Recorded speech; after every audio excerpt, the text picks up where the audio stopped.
అందరికీ నమస్కారం. ఈరోజు తెలంగాణ రాష్ట్రంలో కల్వకుంట్ల కవిత గారు కొత్త పార్టీని స్థాపించిన విషయం మనందరికీ తెలిసిందే. అయితే కవిత గారు పార్టీని స్థాపించడాన్ని మేము వ్యతిరేకించడం లేదు. ఎందుకంటే రాజ్యాంగం వారికి కల్పించిన హక్కు అది. ఈ రాష్ట్రంలో, ఈ దేశంలో ఎవరైనా కొత్త రాజకీయ పార్టీలు పెట్టుకునే అవకాశం మన రాజ్యాంగం ఇచ్చింది.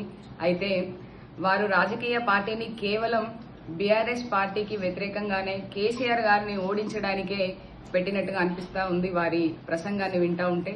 ఎందుకంటే ఈరోజు కేసీఆర్ గారు వారికి జన్మనిచ్చిన తండ్రి అనే విషయాన్ని మర్చిపోయి, మరి కేవలం జన్మనిచ్చిన తండ్రి మాత్రమే కాదు, వారికి రాజకీయ జీవితాన్ని ఇచ్చిన గురువు అని చెప్పేసి ఈ సందర్భంగా నేను తెలియజేస్తా ఉన్నాను. ఎందుకంటే కేసీఆర్ గారు లేకపోతే కవిత గారి రాజకీయ ప్రస్థానమే లేదనే విషయాన్ని వారు ఒకసారి గుర్తు చేసుకోవాల్సిన సందర్భం ఇది. వారు మాట్లాడుతూ అధికార పార్టీని మాత్రం ఎక్కడా కూడా విమర్శించినట్టుగా అనిపించలేదు. రాష్ట్రంలో ఉన్న కాంగ్రెస్ పార్టీ కావచ్చు, దేశంలో ఉన్న బీజేపీ పార్టీ కావచ్చు, మహా అయితే ఒక 2 నిమిషాలు ఆ 2 పార్టీల గురించి మాట్లాడితే మరి కేసీఆర్ గారి గురించే మరి మొత్తం ప్రసంగం అంతా కూడా ఉన్నది. కాబట్టి మరి ఇది కేవలం కేసీఆర్ గారిని ఎదుర్కోలేక, ప్రతిపక్షాలు ఎదుర్కోలేక మరి తెలంగాణ రాష్ట్ర ప్రజలందరూ గమనిస్తా ఉన్నారు. మిమ్మల్ని ముందుంచి కేసీఆర్ గారికి వెన్నుపోటును పొడిచి మరి ఈరోజు అధికారాన్ని అనుభవించాలని చెప్పి మీరు భావిస్తా ఉన్నారు. కేవలం అధికార దాహంతో మాత్రమే ఈ పార్టీ ఏర్పడిందనే విషయాన్ని బలంగా తెలంగాణ ప్రజలందరికీ మీరు చెప్పినట్టుగా అనిపిస్తా ఉన్నది. ఎందుకంటే మీరు మాట్లాడుతూ కేసీఆర్ గారిని విమర్శించడం తప్ప ఇంకా ఏది కూడా ఆ స్పీచ్ లో లేదనే విషయాన్ని సందర్భంగా తెలియజేస్తా ఉన్నాను. కేసీఆర్ గారు రావడం వల్ల తెలంగాణ రాష్ట్రంలో ప్రతి ఒక్క వర్గానికి చెందిన ప్రజలు కూడా ఎంతో సంతోషంగా ఉన్నారు. ఈ రోజు రైతు రాజయ్యండు తెలంగాణలో వ్యవసాయం పండగైంది. నీళ్లు, నిధులు, నియామకాలు అన్నిటిని కూడా మనం తెలంగాణ రాష్ట్రంలో తెచ్చుకున్నాము. ఆ ఫలితాలను కూడా అనుభవించినాం 10 ఏళ్లలో కేసీఆర్ గారి పాలనలో.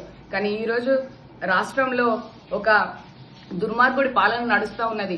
అన్ని వర్గాల ప్రజలు ఈ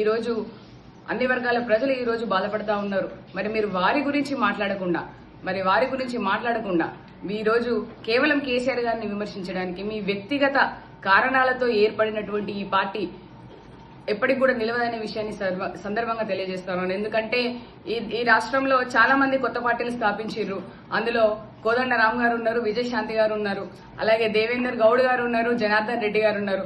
ఇలా ఎంతో మంది కొత్త పార్టీలు పెట్టి కేవలం వాళ్ళ వ్యక్తిగత కారణాలనే ప్రజా సమస్యలుగా చూపించాలని ప్రయత్నాలు చేసిండ్రు. మరి వ్యక్తిగత కారణాలతో ఏర్పడినటువంటి పార్టీ ఎప్పుడు కూడా తెలంగాణ రాష్ట్రంలో నిలబడదు. అలాంటి ఒక పార్టీయే మీ పార్టీ అని చెప్పి మేము భావిస్తా ఉన్నాము. ఖచ్చితంగా వాళ్ళందరూ ఈ రోజు ఎవరికి కొమ్ము కాస్తున్నారనే విషయం తెలంగాణ రాష్ట్రంలో ప్రజలందరికీ తెలుసు. రేపు మీరు కూడా అదే రాజకీయ పార్టీలోకి వెళ్తారనే విషయం కూడా మాకందరికీ కూడా అర్థమవుతుంది. ఎందుకంటే ఇక్కడ షర్మిల గారు కావచ్చు, వారు కొత్త పార్టీ అని స్థాపించి వాళ్ళ అన్న మీద ఇదే రకంగా కొత్త పార్టీ అని స్థాపించి వారు కూడా కాంగ్రెస్ పార్టీలో చేరినారు. రేపు మీరు కూడా అలే చేరుతారనే అనుమానాలు తెలంగాణ రాష్ట్ర ప్రజలందరిలో కూడా ఉన్నాయనే విషయాన్ని ఈ సందర్భంగా తెలియజేస్తా ఉన్నాను. తెలంగాణ రాష్ట్రంలో కేసీఆర్ గారిని విమర్శిస్తూ మీరు అన్న మాట ఏంటండి? తెలంగాణలో కేసీఆర్ గారు అమ్మతనాన్ని మర్చిపోయినారు అన్నారు. కానీ కేసీఆర్ గారిలో అమ్మతనం తగ్గిపోయింది. నేను తెలంగాణ అమ్మనవుతా అని చెప్పి మీరు ప్రకటించుకున్నారు.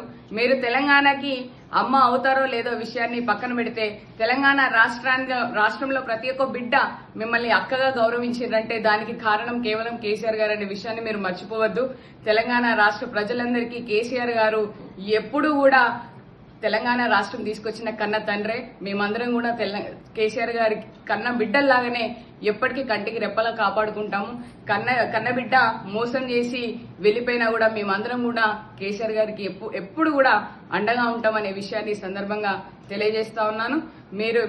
మీలాంటి రాజకీయ శక్తులు స్వార్థాల కోసం రాజకీయ పార్టీలు పెట్టినంత మాత్రాన కేసీఆర్ గారిని ఎదుర్కొంటారని భ్రమపడడం మీ ఆలోచన విధానాన్ని తెలియజేస్తుందనే ఈ సందర్భంగా నేను తెలియజేస్తూ కేసీఆర్ గారిని మీరు విమర్శించిన తీరుని తీవ్రంగా ఖండిస్తా ఉన్నాను.